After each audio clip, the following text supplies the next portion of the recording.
जय गुरुदेव, जय गायत्री माता। प्रणव पंडा जी लिखते हैं कि आखिर कैसे मिले सम्यक ज्ञान। पंचवृत्तियों का उल्लेख करने के उपरांत महर्षि पतंजलि इनमें पहली वृत्ति प्रमाण के बारे में सुस्पष्टता से समझाते हैं। वह कहते हैं, सम्यक ज्ञान अथवा प्रमाण वृत्ति के 3 स्रोत हैं: प्रत्यक्ष, बोध, अनुमान और योग सिद्ध आप्त पुरुषों के वचन। यही वे 3 विधियां हैं जिनके द्वारा योग साधक को ठीक ठीक ज्ञान हो सकता है। इनमें पहली विधि प्रत्यक्ष बोध की है। यह सम्यक ज्ञान का प्रथम स्रोत है। इसका मतलब है कि आमने सामने का साक्षात्कार। ज्ञाता और ज्ञेय के बीच किसी मध्यस्थ की जरूरत नहीं रहती। सत्य को समझाने बतलाने के लिए किसी दुभाषी की आवश्यकता नहीं रह जाती। बात बिल्कुल साफ है, सरल और सीधी है, फिर भी अनेकों अड़चने हैं इसे समझने में। प्राय योग सूत्र के भाष्यकारों वार्तिककारों ने इस सीधी, सरल और साफ बात की बड़ी गलत व्याख्या की है। उन्होंने प्रत्यक्ष बोध को इंद्रिय बोध की संकरी सीमा में समेट दिया है। उदाहरण के लिए, कई आचार्यों का कहना है कि प्रत्यक्ष वही है जो आंखों के सामने है, लेकिन यह ठीक ठीक आमने सामने कहाँ हुआ? आंखें तो बीच में हैं ही। इसी तरह यदि कुछ सुना जाता है तो कान माध्यम बनते हैं, और ये आंखें या कान गलत खबर भी तो दे सकते हैं। इंद्रिय बोध सत्य बोध ही हो, यह कोई जरूरी तो नहीं। इंद्रियों में थोड़ा सा भी दोष आ गया तो सारी खबर गलत मिलती है। कुछ का कुछ दिखाई और सुनाई देने लगता है।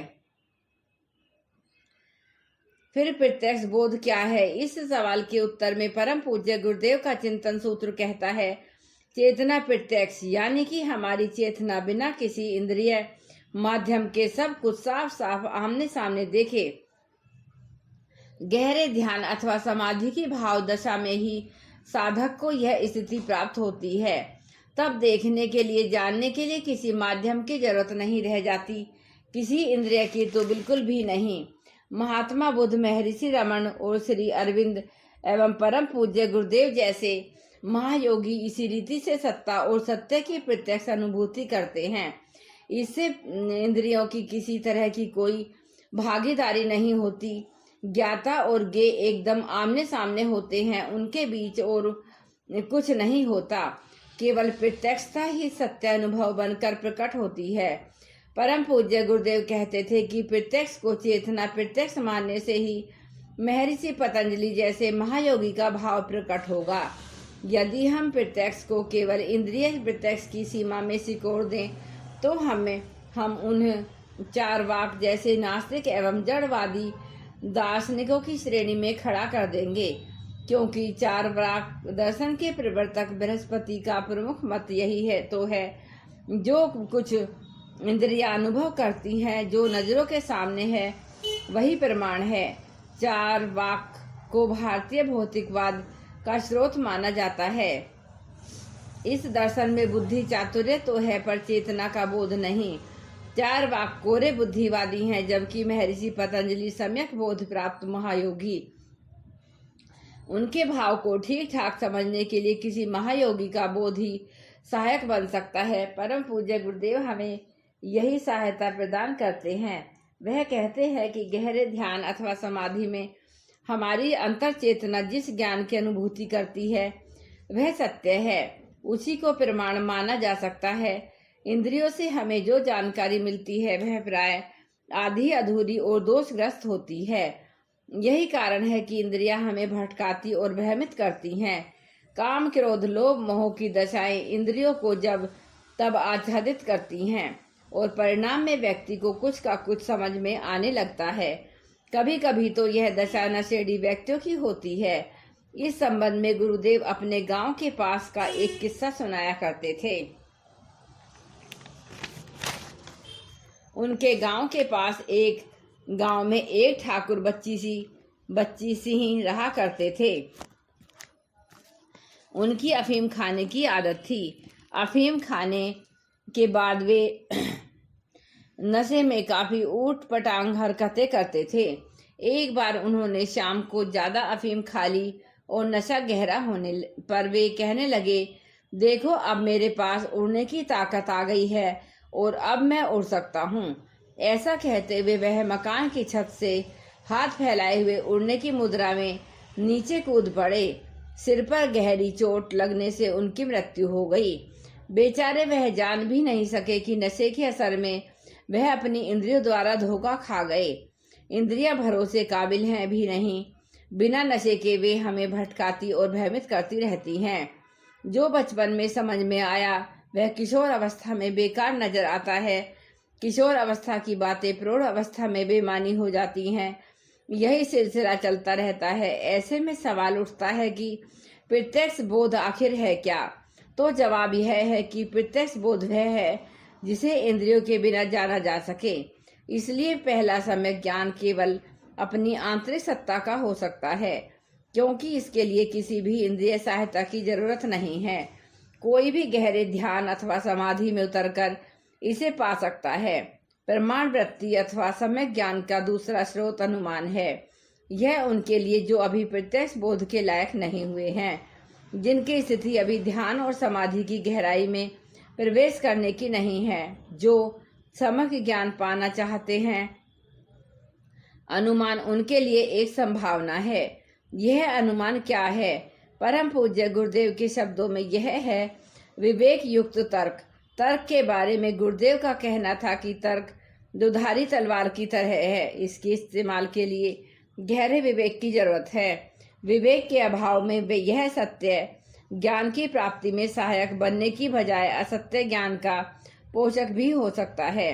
उदाहरण के लिए तर्क का प्रयोग चार्वाक एवं मार्क्स ने भी किया और आचार्य शंकर एवं महर्षि अरविंद ने भी, परंतु एक में विवेक का अभाव है तो दूसरे में विवेक का प्रभाव।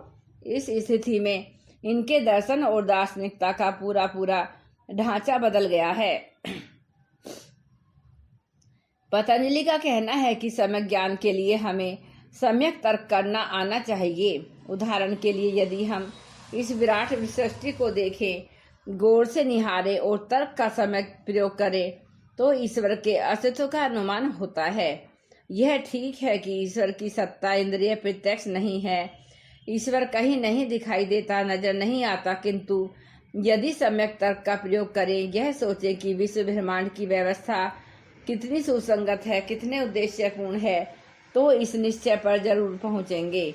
ईश्वर के रूप में इसकी संचालक सत्ता का भी अस्तित्व होगा। इस तरह सम्यक तर्क से ईश्वरीय सत्ता का बड़ा ही स्पष्ट अनुमान हो सकता है। बाद में योग साधना के द्वारा उसकी प्रत्यक्ष अनुभूति भी पाई जा सकती है। अब है सम्यक ज्ञान का तीसरा स्रोत आगम। यह सबसे अधिक सौंदर्यपूर्ण है। आगम को सम्यक ज्ञान के स्रोत के रूप में स्वीकारना महर्षि पतंजलि की अपनी विशेषता है। यह आगम क्या है? तो महर्षि कहते हैं कि आगम महायोगियों के वचन हैं। ये ऋषियों की अनुभूति की अभिव्यक्ति देने वाले शब्द हैं। इस बात को थोड़ा और स्पष्ट रीति से कहे तो आगम उन महान विभूतियों के वचन हैं जो जान चुके हैं, जो लक्ष्य तक पहुंच चुके हैं, जो केवल ज्ञान को पा चुके हैं, जो ईश्वरीय सत्य का साक्षात कर चुके हैं। उनके शब्द भी सम्यक ज्ञान को स्रोत हैं। परंपरा में आगम को वेद कहा जाता है। यह ठीक भी है, क्योंकि वेद सत्य दृष्टा ऋषियों के वचन हैं, परंतु रूढ़ियों से ग्रस्त मूढ़ जन वेद के विराट स्वरूप को केवल कतिपय मंत्र समुच्चय तक ही समेट देते हैं। यह ठीक नहीं है। आगम सत्य दृष्टा ऋषियों के वचन हैं। भले ही संस्कृत में कहा गया हो अथवा किसी अन्य भाषा में, व्यापक अर्थों में आगम में कबीर की साखी, मीरा के पद, रामकृष्ण का वचनामृत, महर्षि रमण के वचन, योगीराज अरविंद का दिव्य जीवन संदेश और स्वयं परम पूज्य गुरुदेव के स्वर सभी कुछ समाहित हो जाता है। इन सत्य दृष्टा ऋषियों संतों के वचनों पर श्रद्धा सम्यक ज्ञान का स्रोत है। योग पथ पर चलने वाले साधकों के लिए सम्यक ज्ञान का यह तीसरा स्रोत सबसे अधिक महत्वपूर्ण एवं व्यवहारिक है। योग साधना करने वाले के लिए यह कहा जा सकता है कि अपने सद्गुरु के वचन पर परिपूर्ण श्रद्धा सम्यक ज्ञान का स्रोत है। सद्गुरु के वचन कभी कभी बड़े अटपटे होते हैं, परंतु वे प्रेम लपेटे होते हैं। उन्हें ठीक ठीक समझ न पाने पर भी यदि कोई साधक उन पर समग्र श्रद्धा के साथ आचरण करने लगता है तो उसे अपने आप ही सम्यक ज्ञान हो जाता है। सदगुरु के वचनों के संबंध में तर्क का कोई स्थान नहीं, क्योंकि ये चेतना के जिस तल से कहे गए हैं वहां तर्क बुद्धि की पहुंच ही नहीं है। यदि इस बारे में तर्क किया जाए तो हम वह सब गंवा बैठेंगे जो हमें हमारे सदगुरु देना चाहते हैं, क्योंकि न केवल यह जानते हैं कि उन्हें हम शिष्यों को क्या देना है, बल्कि वे यह भी जानते हैं कि हमारे लिए देने योग्य वह सब किस तरह से देना है। इसलिए केवल और केवल भक्तिपूर्ण श्रद्धा ही एकमात्र उपाय है।